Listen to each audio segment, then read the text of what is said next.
All right, so you know our friend Louis Pugh from OOIDA? Yes, I do. Okay, so I didn't know that he goes to Washington, like, what do you say, like every other week or once a month at least to a lot. Talk about legislation, and it's all on behalf of truckers. Mm-hmm. I mean, like these people, and Louis, he's very passionate about fighting for truckers' rights. Yes, he is. Yeah, we just had him on the show the other day. So they went and listen to this little quick note I got. It says legislation that would give truck drivers the right to overtime pay was reintroduced in both the House and the Senate on Thursday. So they've tried this before. It's almost like waitresses. How much does a waitress make?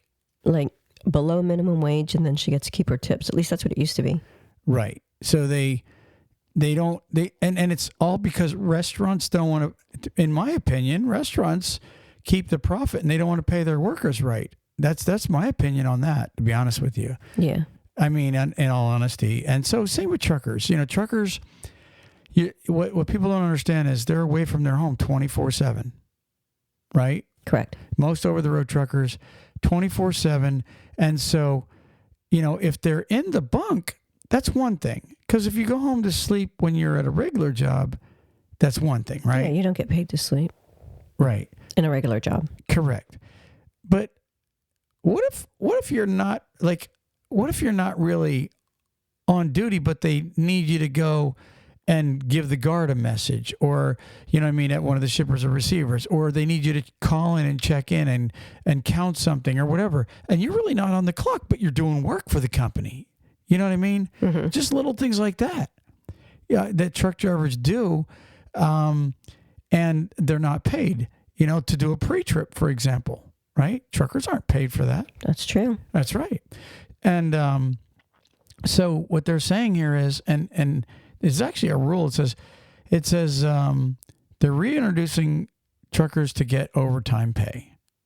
It says the Guaranteeing Overtime for Truckers Act would eliminate an exemption in the Fair Labor Standards Act of 1938 that gives employers the right to exempt their drivers from overtime compensation, meaning they are excluded from guaranteed time and a half pay if they work more than 40 hours a week due to traffic congestion, weather, or delays at a loading dock.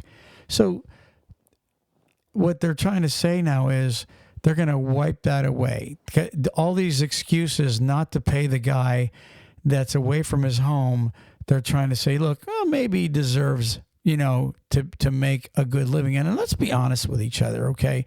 Right now, I think the average trucker makes, for real, and I know some make a lot more, but probably the average trucker right now might make 50 to 60 grand a year if he's over the road.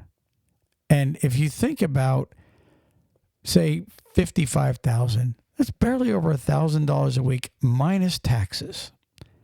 Okay, that's the actual statistic, the actual national average of what a trucker makes. And he's gone from his home, and he does a lot more work and puts a lot more hours in just to make. In fact, he could probably make more staying home and getting a regular job. I would say definitely in certain areas, it would pay him more to stay at home than it would be. Like certain rural areas, no, he probably wouldn't get paid as much, but definitely in certain areas, bigger cities, it'd be more beneficial for the driver to work a job locally than, and I'm not saying driving truck locally, but working a different job than being a truck driver. I would tell you, though, it would probably create a little bit more inflation if it does. The reason, the same with why when they took minimum wage up to like $15 an hour or whatever the hell it's at, like, you know, you can't go into a McDonald's now and pay less than $40 for like 2-3 people to eat. And so what's going to happen is, if this goes through, this is just my opinion, trucking companies, they ain't going to want to give up their profit but they're going to have to pay their guys for what they deserve. A trucker needs to be paid what he deserves, and therefore they're going to pass it on to the consumer so that they can make more. Because I'm not saying just trucking companies. I'm talking about all of them across the board. When a driver has a delivery time, that delivery time is set up between the companies. When the driver gets there and he is not in the dock and loaded within a specific amount of time, the driver is supposed to be compensated for those extra hours. But the company is already charging for that to the company they're picking up at. So the company Troy is charging company Ruthann because I don't have his trailer loaded and out the door by the time that was specified and agreed upon at 2:00 in the afternoon. But not all companies pay the driver for the time that he sat there. And that's where the company should be ashamed of themselves, because they just let the driver sit there, not giving him the money that he deserves for just sitting there, but yet you got paid for him to sit there.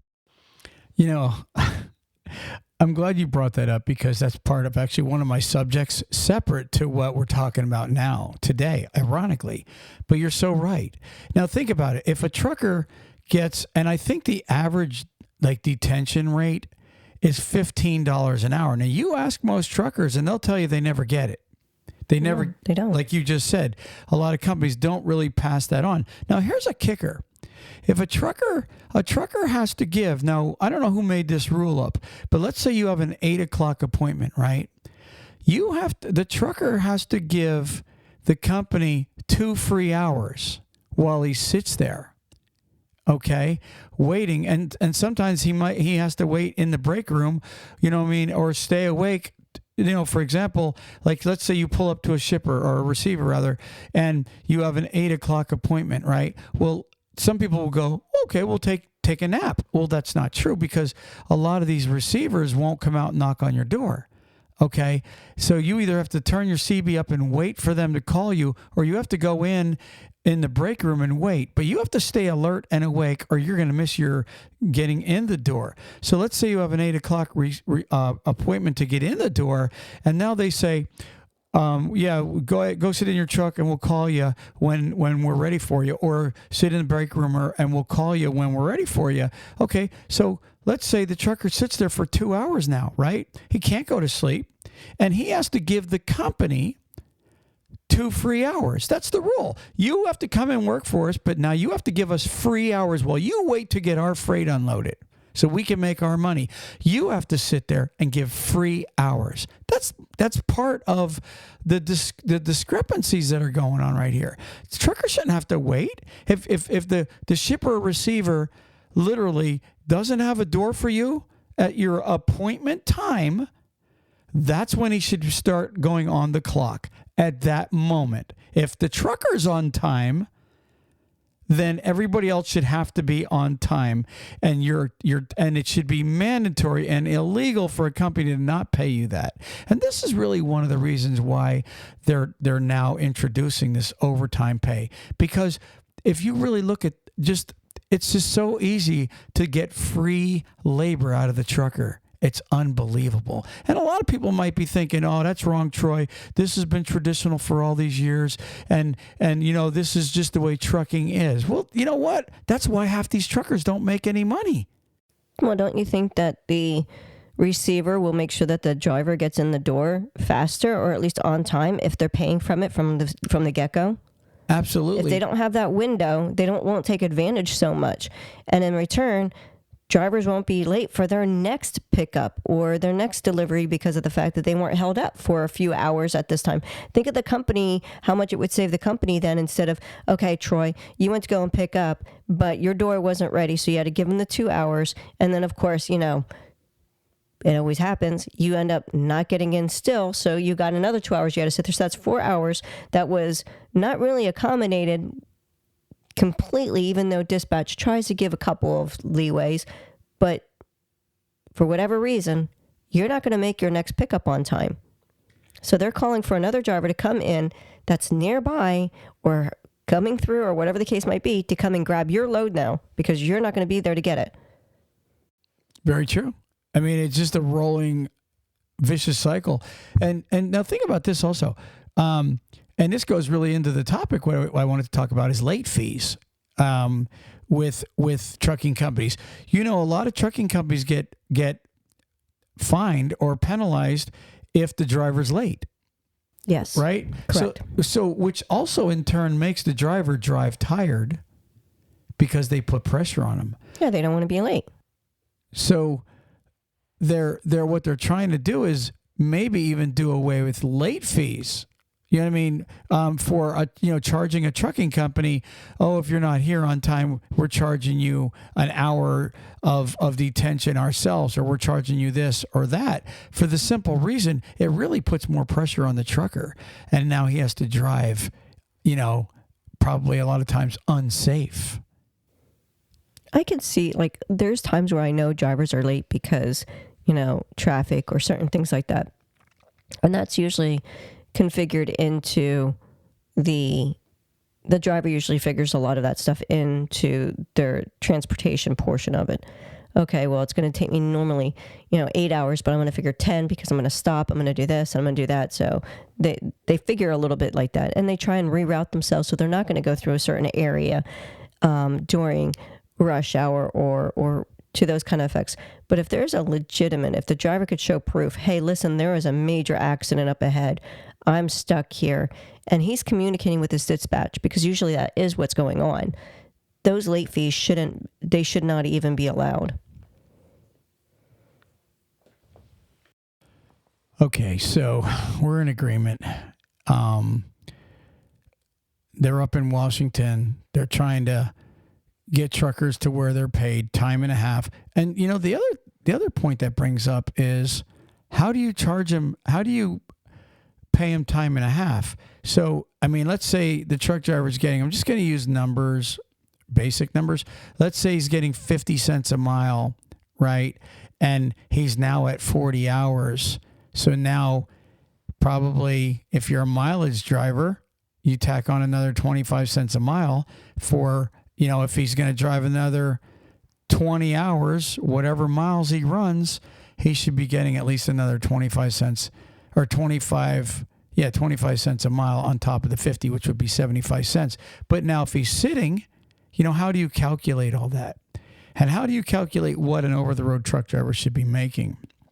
Because if you really think about it, if we're being honest, okay, $50,000 to $60,000, can you raise a family anymore on that? No. You couldn't. No. If you have a wife at home and she has, say, 2 little ones that she has to watch, and you're a trucker and you're making 50, 60 grand, that's about what? $700-800 a week, maybe let's say he even brings home $900 a week, which really for 50 grand he's not. But let's just say he's bringing home $800-900 a week.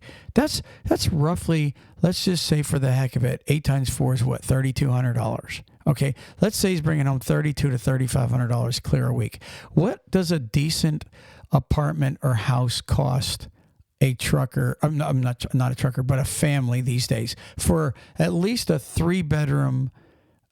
3 bedroom place in a decent neighborhood. Okay, what do you think? $1,500 minimum? Well, yeah, I would say minimum. That's if, some of them probably up to $2,500 I've seen for rents and stuff like that, from what I've been told by, family members and stuff. Even if it's $1,500, okay, now take that off of the $3,500. That leaves you $2,000. If you have a car payment, right, that of $500, that takes you down to $1,500. If you're feeding you and those kids, you can't tell me people are eating for less than $200 a week minimum. Okay, there's another $800-900, which leaves about $500-600. Is that enough to pay the electric? Is that enough to pay the water bill? Is that enough to pay the garbage? Is that enough to pay your car insurance and your gas and every little thing you need? Seriously? Do you think it is? I don't think it is. No, I don't think it is. There's no way that a $60,000 salary, unless you own your house or you have some piece of lot and you have some cheap mobile home or something like that where you don't have a house payment, it's hard to get by on 50, 60 grand. It just is. It is. I mean, just going grocery shopping is ridiculous. I mean, I literally remember raising our kids figuring maybe $75 to $100 a week in groceries. And that's when I would buy junk food and, we would go through a gallon of milk a day almost just from, Preston and Tyler alone drinking it. And I don't know what we would have been able to do nowadays on figuring, okay, well, just for the milk alone, it's $60 a week. I don't know what I would have been able to do. Yeah. I mean, if you think about it, like if you're just barely making it and, somebody needs, somebody has an emergency or they need new clothes now, if you really don't have enough money to maintain your life with just a $50,000, $60,000 salary and raising 2 kids at home, there's absolutely no way. It's just impossible. Anyways, I don't want to rattle on about that. It just annoys me when you start really delving into, waitresses and truckers, they really have that similarity where they're taken advantage of. If you really think about their hours that they have to put on in that job, they really are taken advantage of. That's all I want to say. Moving on. Let's take a break. Truck Parking Club is a network of instantly reservable daily and monthly truck parking locations throughout the U.S. Truck Parking Club helps connect truckers to truck parking locations throughout the U.S. via truckparkingclub.com. Our networks is made up of property owners that have locations adequate for truck parking to list on the platform. This includes trucking companies, storage companies, CDL schools, trailer leasing companies, real estate investors, truck parking operators, and more. Go to truckparkingclub.com today. If you're a driver looking for a new trucking job, check out NCI. NCI offers the following: new Kenworth T680s, competitive wages, solo, team, and students welcome, plus a full benefit package for you and your family. Check them out today at 888-311-7076. That's 888-7076. And tell them Talk CDL sent you. Attention trucking companies and truck drivers. If you need help with cash flow, we've got help on the way. Turn to Tab Bank, the bank that knows trucking. Tab Bank has been in the business of helping truck drivers and trucking companies with their cash flow needs for 25 years. It's just that simple. It's what they do, but they don't stop there. Tab Bank helps grow your business with their invoice, factoring, and banking services. What a plus that is. Before you book your next load, play it safe and contact Tab Bank to get their help with your factoring needs. Tab Bank helps determine the credit worthiness of your customers as well as billing and collection efforts on invoices that you factor with them. Let the experts at Tab Bank get you cash quickly for the loads you deliver. Again, it's what they do. Visit tabbank.com/talkcdl to learn more. That's tabbank.com/talkcdl. Tab Bank member FDIC. All right, we're back. Listen to this article. It just kind of drove me nuts. I was reading this. It says, truck driver charged in negligent homicide after car driver discovered submerged in West Virginia lake, right? And it says a truck driver is facing charges related to a fatal crash on Cheat Lake Bridge in Monongalia County, West Virginia, in January of this year, right? It says on Monday, March 3rd, the sheriff's office announced that a warrant has been issued for a New York-based truck driver, Sukhjinder Singh, on a charge of negligent homicide. It says the charge was issued in connection with a fatal crash that occurred on January 19th. on the Cheat Lake Bridge along eastbound I-68 near Morgantown, West Virginia. Now, listen to this. It gets interesting. It says, on January 19th, the MCSO responded after Singh jackknifed his truck on Cheat Lake Bridge amid severe winter weather conditions. The same day, the MCSO received a missing persons report for a 59-year-old Pennsylvania resident, Kevin Latalia, who had last spoken to his family while he was driving home from his shift at Eaton Park, Morganton. So if you just stop right there, you're thinking, okay, why are they, okay, the trucker jackknifed on an icy bridge, and, you know, it sounds like something happened to this car driver. You're trying to put it together, and you're thinking, well, why are they, you know, blaming the trucker? And it said amid icy conditions, bad weather, right? Correct. So then it says on January 23rd, now this is 4 days later, Morgantown police obtained cell phone data that Littell's last known location was near the Cheat Bridge. This prompted investigators to review surveillance video from the area. When police reviewed the video, they saw a large vehicle sliding, obviously Singh's truck, on the bridge, throwing snow into the air, and a separate passenger vehicle falling from the bridge into the lake. So now they realize, wow, and during this jackknife, this 59-year-old Pennsylvania driver, I don't know, I guess he got hit by the jackknife and slung over the bridge, obviously, and he's under the water in the ice, right? Wow. Yeah. It's getting crazy, right? Mm-hmm. So it says, drone footage confirmed the presence of a submerged car in Cheat Lake. Severe winter weather delayed recovery efforts until January 26th.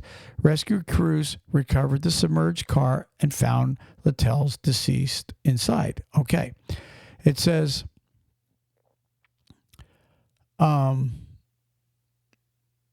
following week's investigation, the sheriff's detectives and accident reconstruction team determined that Sukhing Singh's tractor was traveling at an unsafe speed despite hazardous road conditions.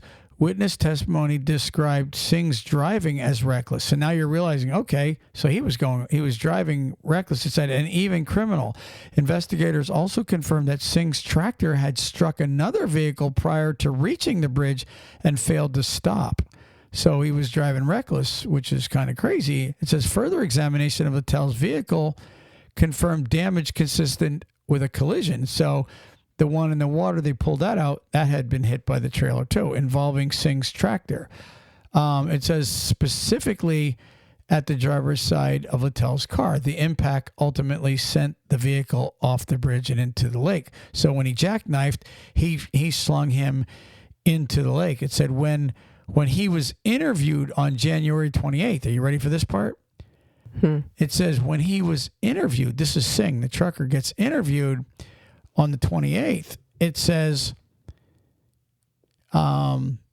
with assistance from a translator, Singh admitted to driving the tractor at the time of the accident, but denied striking any vehicles or driving recklessly.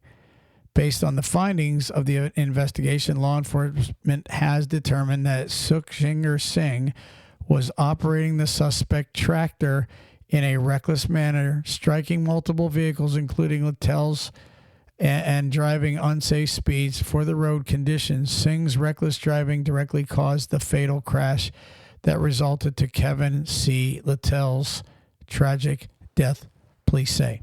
So what annoys me the most is, I mean, obviously the poor guy was killed. If you already hit one vehicle, you're going to try to tell me, first off, you don't know that you hit two vehicles, and one I don't know how long before the jackknife, but he hit one and then he sent Littell into the thing. But what also annoys me is the fact that this guy is a USA CDL and somehow was giving a passing grade on an English-speaking CDL test, but yet needs a translator to talk. Mm-hmm. I agree. What are your thoughts? I think that that in circumstances, especially like this, but in some of the articles that I've read just recently, there was a law that that was kind of put on a back burner and told to be ignored in a sense. You were talking about that the other day. Yeah. Do you have the name of it or not? I could look it up, but it was basically stating that to get a CDL and to do certain things in the United States that they were allowing people to not have to speak English to get it, when generally there is a rule that to get a United States license, no matter which one it was, but CDL specifically, you had to be able to speak English. And they put that law on hold and allowed drivers to come in and get their licenses without having to speak English. All they had to do was be able to communicate with DOT officers or when they get pulled over for inspections, they had to be able to understand what the DOT officers were speaking to them about. That was the only requirement. I know some really legitimate companies, and we've talked about this before. Nobody has a problem with foreigners. No. Okay, so just so nobody goes, oh, he's a racist. I'm not a racist. What I have a problem with is you come to the United States, okay, and the legitimate companies that I do know, they'll tell you, if he can't communicate with our dispatchers, if he can't communicate with customers, we're not going to hire him. Right. We just aren't going to do it. So my question is, okay, you have a foreigner as a driver, and he can't speak English. Most likely, he can't read half the road signs. Okay. Correct. But here's another thing. What happens when he gets to the shippers and the receivers? What, do you just hand him the bill? Me no speaking English? I mean, in all honesty, if I was a shipper or receiver, that would drive me nuts. What if I got a question? You know? What if I got a question about the load? What if I got a question about something, that pertains to that load? And this guy can't answer the question. No, right. I've got to get on the phone with your dispatcher, who now is a translator or whatever the case is. I just think that it's in my opinion, the way I feel, the language in the United States is English. Okay, I don't mind somebody that speaks bilingual, but if you're going to do business and work in an English speaking environment, well, then you should be able to speak English, or you shouldn't be able to operate 80,000 pounds. And any CDL testing place that passes these guys and gives them that CDL is a shame. They should be ashamed of themselves, and they should be shut down. They should be arrested and fined, in my opinion. And that's how I feel. And if you want to write in and let me know how you feel, fine, write in and let me know how you feel. But that's the way I feel about that. And nobody's going to convince me that I should feel any different about that, because I just don't like when confusion comes with. We have enough confusion in the country. Go ahead. Remember the Tower of Babel in the Bible, right? They ended up, they wanted to build a tower to God, and he broke their languages up and made them all speak different languages. And so they all started babbling. They called it Babel because they couldn't understand each other. So they kind of went their separate ways, and that's how a lot of countries got formed, from what I'm understanding. But either way, regardless, it created confusion is the point. And when you bring somebody if you took an English speaking trucker and stuck him in a Asian country or a Spanish country where they don't understand English, you think that they would accept our American English speaking trucker? Do you think he'd be allowed to go there and work in their environment if he couldn't understand them or communicate with them? I don't think so. They'd kick his ass right out. I know. And this is, it's not 100% on subject, but it's my experience. When I drove into Canada a couple of times, and they had, instead of miles per hour, they had kilometers or whatever. It was a different. I remember that. You're right. It messed me up so bad to try and remember what I had to drive to be able to drive their speed limit. I could never, that just drove me insane. I can only imagine being here from another country and having to know what we were trying to, it's just, to me, it's just not. We have too many alerts then now that they're putting up on the signs, like above tollways and stuff like that. It will say like silver alerts or amber alerts or for safety reasons, congestion ahead. If they're not able to understand the language that's being put up there, they're not going to know. If I was in another country and I seen something up there and I didn't know how to read that language, I would not be aware that there was stop traffic ahead or congestion ahead or bad road conditions or whatever it is that I was being warned about by the electronic device that's a sign. Yeah. No, I 100% agree with you. And it is confusing when we've gone and remember when we were in the Bahamas and we rented a moped and we had to drive on the... tried to kill me. And we were driving on the opposite side of the... Remember, because they drive on the opposite side. And there we are flying around in the Bahamas in the traffic. And it was kind of confusing because I never drove on the left side of the road. So, I could have caused an accident at the time. But they rented it to me. But the bottom line is... Them fools. But the bottom line with this is you really should know the rules if you're going to be in somebody else's country, and you should be able to communicate them, read them, and speak them. And I highly 100% will maintain that if any of our drivers went over to another country and couldn't understand, first off, he probably wouldn't be able to get their CDL or whatever they call it. Second off, they'd probably not want to accept him to not be able to abide by their language. I almost can guarantee it, but that's another story. And, that's my opinion. Moving on. Do you have the word of the day? I do. And by the way, it's nice to be back. We've been out, we put some interviews up. We were at the truck show in South Florida, which we had a great time in South Florida, didn't we? Shout out to Carrie. Shout out to everybody, to Louie, all those guys over at OIDA, everybody we were talking about. Everybody, what's the guy's name that owns the Florida Truck Show? What's his name? Jesus. Shout out to him. That guy puts on a great show. We're invited to go to the Houston show in June, and we're going to try to, right? I believe so. Yeah. And so, shout out to the Florida Truck Show, the Houston Truck Show, Louisville, all those truck shows. We love coming to them, and we look forward to always being at the shows to see everybody. What do you got for word of the day?